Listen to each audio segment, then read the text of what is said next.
Welcome back. We are still watching the conversation coming to you from TV 360 here in Lagos, Nigeria. My name is still Naisine Kujumi, and I see here with me in the studio, Comrade Razak Kolade Olokoba, popularly called Ake. Comrade Olokoba, yes, just a few days ago, talking about civic education, I was at a party organized by a national television station on the outcome of the last local government election. And lo and behold, I was, should I say, embarrassed by the level of ignorance displayed by candidates as well as party officials, party executives. I saw a party vice chairman who said when she went out to vote in a polling station that the logo of her party was not on the ballot paper. And because of that, she told them that they cannot conduct election there. That is a vice chairman, maybe a local government vice chairman, because you saw your party logo absent in a particular polling station. So if you want to stop election, then it means all the polling stations in that local government, you go around all of them to stop them. Because you are the lord of the manor. I also saw a candidate who said he contested the election and said there were malpractices. And what the person said was that next time I will make sure I carry a cameraman that will be videoing everything. And another one also said, I lost because some persons use some,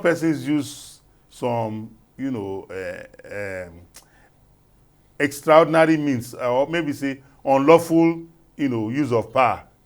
And the guy was like, to secure votes. The guy was like, I will go and secure the services of cultists. By and large, when I was called upon to make my contribution, I just told the organizers that, look, there's need for us to intimate our youths, even the political parties themselves. The question I first asked was that, what is the essence of IPAC? That's the Inter-Party Advisory Council, which is an association of all the political parties. Is it that they don't read the Constitution and the Electoral Act? When I make some suggestions, you will oppose me. I say many political class are totally ignorant. I keep saying this. And I said, if you didn't educate yourself, if you want to engage me, maybe I should educate you. If the party didn't educate themselves on political process, maybe ANEC, the umpire, should be doing. Now you said no. You see, if we continue like this, we may not come out of it. If ANEC didn't make it compulsory that you can come and receive education from us, that what we are telling you, you are supposed to know it. But there are indications that you don't know, up to the point that opposition at times as a pattern, as rules that guide opposition. The way it's being conducted, that's not opposition. Opposition is differences in what you intend to do for the people. So if the person in power is doing it and it backfires as a matter of policy of the government, you won't say the country should be burning. All you need to do is to correct and say that, given my own policy, this is what I will have done. There's nowhere in the world where opposition should be saying that because you don't agree with the removal of oil subsidy, then you want to call the youth out to come and burn the country down.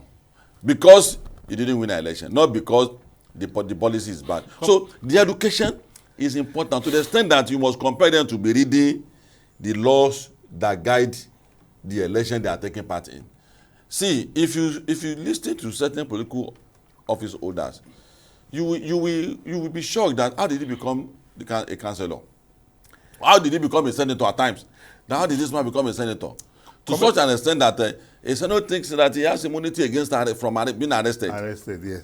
So all this issue boils down to one thing, that our people need education. You see, Comrade Olokoba, on the conversation, we have made it a point of duty that it will be a topical issue we'll be discussing on every edition of the program. That would be a great sacrifice. And that's what we are trying to do now. That would be a great sacrifice. For example, let me also chip this in. The last governorship election in Ondo and in Edo and Ondo State, if you look at the petition by the opposition, the Edo State petition went to the governorship election tribunal. The 5 justices of the tribunal, like the 3 justices of the tribunal, unanimously threw out the petition. You know what happened? The petitioner filed affidavits supporting his petition. When it came to bringing his witness to come and testify to that affidavit, he went and brought somebody else. Who didn't know the contents? Who didn't know the content? So that person disowned the affidavit. And now the person who wrote that, who swore to that affidavit, claimed that there's electoral malpractice. When it now came for you to now corroborate, because the other party will cross-examine, like we say in law, we ask that person question. He's saying something contrary to the content. When they now brought somebody, the person has said, I'm not the one that wrote this document. So, from the tribunal, it went to the Court of Appeal. The 5 justices of the Court of Appeal threw out the matter. The Supreme Court also threw it out. Unanimously, there was no dissenting judgment. Till tomorrow, that candidate is still crying that he was robbed. And I wonder how anybody can listen to such a person. Coming to Ondo State, the Ondo State petition, gubernatorial election petition, has gone to the Court of Appeal. The Court of Appeal just gave judgment about a week or so ago. Yeah, of course. You know, in the Ondo State gubernatorial election, the party, the APC that won in the 18 local governments of the state. Mm. The petitioner went to the electoral the governorship electoral election tribunal.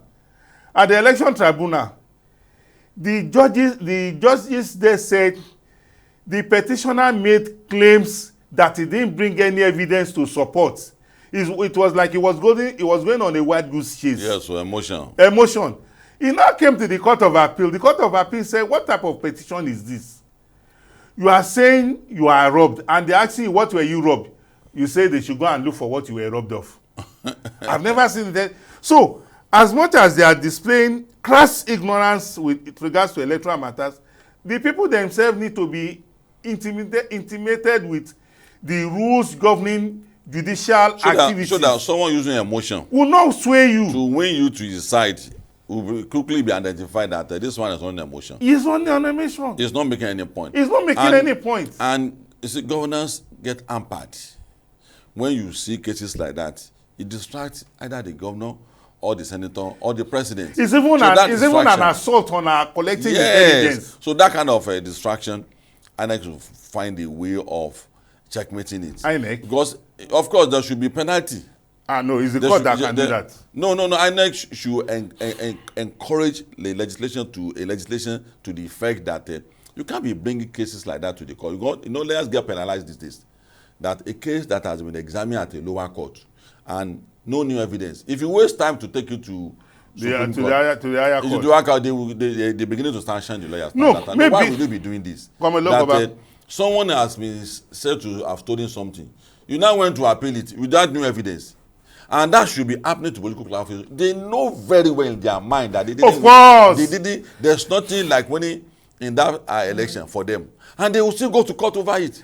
I say they will still waste the time of our judges. This local government election in Lagos, when we were at that party, and they were, the opposition was claiming that they were robbed. I was asking them, how many of you campaigned? Who knew? I'm a Lagosian. I went around Lagos. No party campaign. It was like, except APC. In fact, when they brought the observer, except APC, he said it was not an election. Because an election is supposed to be a contest. But this one, it was only one party that was on the ballot paper. Is it walkover? Only one party was campaigning. So you that didn't campaign. So in fact, one of them even made one ludicrous assertion. He said their agents who they deployed to the polling station were compromised. Which station? Whose problem is that?